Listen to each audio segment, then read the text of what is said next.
Hello and welcome guys to web craze. और हम लोग फिर एक बार लौट आए हैं स्क्विड गेम एपिसोड 5 की एक्सप्लेनेशन के साथ, जहाँ ये एक्सप्लेनेशन अब बहुत ही ज़्यादा खास होगी। जहाँ सांगवू ने आखिरी एपिसोड में सबको कहा था कि किस तरीके से 3 कदम आगे बढ़े और वहीं पर एपिसोड एंड हो जाता है। तो उससे आगे की ये कहानी होने वाली है जो कि बहुत ही ज़्यादा शॉकिंग है और इस एपिसोड में बहुत खुलासे होंगे। लेकिन एक्सप्लेनेशन स्टार्ट करने से पहले आपको बता दें कि अगर आपने अभी तक एपिसोड 4 और बाकी के एपिसोड्स नहीं देखे हैं तो जाइए और प्लीज़ जाकर देख लीजिए और अपने कमेंट्स ज़रूर बताइएगा। तो ज़्यादा टाइम वेस्ट ना करते हुए एक्सप्लेनेशन की तरफ आगे बढ़ते हैं।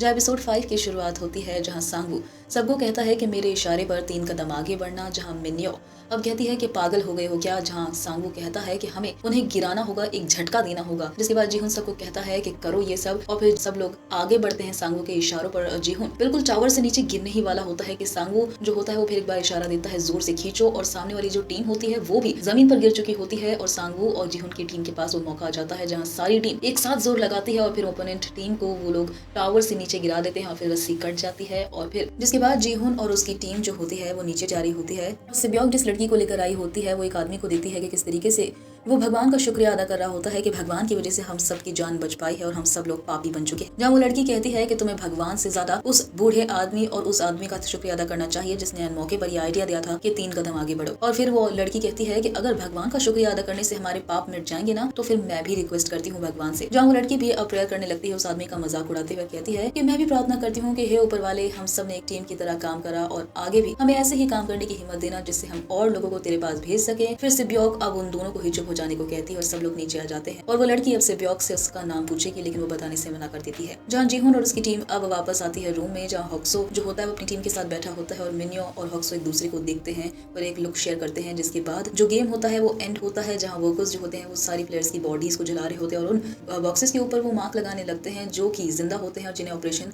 रूम में ले जाया जाने वाला होता है। जिसके बाद एक वर्कर अब जिंदा वाले प्लेयर को ले जाता है ऑपरेशन रूम में जिसकी बॉक्स के ऊपर मार्क बना होता है, लेकिन वो अपने बॉक्स में ही मर गया होता है। तो डॉक्टर को बुलाया जाता है, जहाँ डॉक्टर जो होता है अब वो उनके कहने पर आ तो जाता है और फिर रिजल्ट्स अनाउंस किए जाते हैं जहाँ सिर्फ 40 लोग ही बचे होते हैं। जहाँ मिन्यो अब जीहुन की टीम से बात कर रही होती है, जहाँ मिन्यो जो होती है बहुत ही ज्यादा एटीट्यूड दिखाती है अली के ऊपर। जिसके बाद मिन्यो जो होती है वो काफी ज्यादा कॉम्प्लीमेंट करती है सांगवू को कि तुम्हारा वो आइडिया बहुत अच्छा था 3 कदम आगे बढ़ने का, जिसकी वजह से हम लोग आज बच पाए हैं। जहाँ अली अब मिन्यो का मजाक उड़ाता है और कहता है कि तुम तो कह रही थी कि वो आइडिया बहुत बकवास था। और अब मिन्यो जीहुन से पूछती है कि उनकी टीम का लीडर कौन है, तो सांगवू कहता है कि हम सब बराबर है और हमारी एक ही टीम है। जीहुन अब मिन्यो से पूछता है कि आपको उस टीम से निकाला क्यों गया था बहना, तो मिन्यो कहती है कि मुझे नाम से बुलाओ और मेरा नाम है मिन्यो। जहाँ सांगवू जो होता है वो कहता है कि तुम्हें उन लोगों ने निकाल दिया था जैसे उन लोगों को पहले से पता था कि गेम क्या होने वाली है।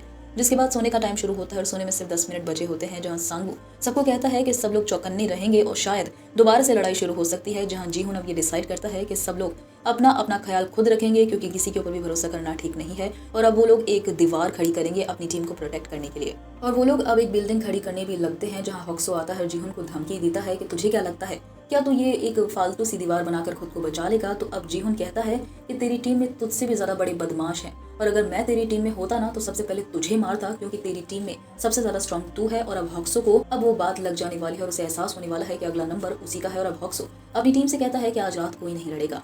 हॉक्सो अब डॉक्टर को ढूंढ रहा होता है, जहाँ डॉक्टर वर्कर्स के साथ होता है, जहाँ जीहुन और उसकी टीम डिसाइड करते हैं कि सब लोग 2-2 के जोड़ों में अब सबकी रखवाली करेंगे जब बाकी लोग सो रहे होंगे। जहाँ सांगू डिसाइड करता है कि वो अली के साथ पहले पहरा देगा, जिसके बाद जीहुन और ओल्ड मैन देंगे। और फिर जो स्टाफ वर्कर्स होते हैं उनका काम खत्म हो जाता है और सबको अपने रूम में भेज दिया जाता है। जिसके बाद अली और सांगू जो होते हैं वो पहले पहरा दे रहे होते हैं, जहाँ अली अब सांगू के लिए कुछ करना चाहता है और अब अपना डिनर के टाइम पे बचाया हुआ भुट्टा अब वो सांगू को देता है, जहाँ सांगू 2 टुकड़े कर देता है उसके और फिर दोनों बातें करने लगते हैं। जहाँ सांगू अली से उसकी कहानी पूछता है, जहाँ वो बताता है कि किस तरीके से वो उस गेम में आया। जहाँ अली बताता है कि उसका एक बेटा है, एक पत्नी है और पाकिस्तान में फैमिली भी रहती है। जहाँ सांगू बताता है कि उसने अपना सब कुछ खो दिया था इसलिए वो गेम में आया। जहाँ जुनहो जो होता है उन वर्कर्स को ज्वाइन कर लेता है नंबर 29 की जगह पर, जो कि प्लेयर्स की बॉडी पार्ट्स को चुराते हैं। जहाँ नंबर 28 अब जुनहो यानी कि नंबर 29 से पूछता है कि तुम इतने दिनों से कहाँ पर थे। और जुनहो अब एक चीज को नोटिस कर रहा है, जहाँ डॉक्टर सबको बताता है कि ये काम कितना ज्यादा मुश्किल है और ये काम करना और भी ज्यादा मुश्किल हो जाता है जब तुम्हें पूरी नींद और अच्छा खाना ना मिले। जहाँ सोल्जर सब डॉक्टर से कहते हैं कि तभी तो हम तुम्हें ज्यादा खाना देते हैं और पहले से ही गेम भी बताते हैं जिससे तुम मरो ना। जहाँ जीहुन जो होता है वो नींद में चौंक जाता है और सांगू उससे कहता है कि जाओ तुम्हारी बारी आ गई है। जहाँ हॉक्सो जो होता है फिर एक बार नोटिस करता है कि डॉक्टर अभी तक नहीं आया है। जहाँ जुनहो अब सारी बातों को सुन रहा है कि किस तरीके से वर्कर्स बात कर रहे होते हैं कि डॉक्टर ने किस तरीके से एक आदमी की आंख निकाल दी थी जो कि उस वक्त जिंदा था। जहाँ जीहुन को अब अपने पुराने दिन याद आने लगते हैं कि किस तरीके से वो कंपनी में काम करा करता था और कंपनी में से उसे निकाल दिया गया था, इसलिए वो अपने बाकी साथियों के साथ अब रात में हड़ताल कर रहा था और वो अपनी पूरी कहानी ओल्ड मैन को बताता है।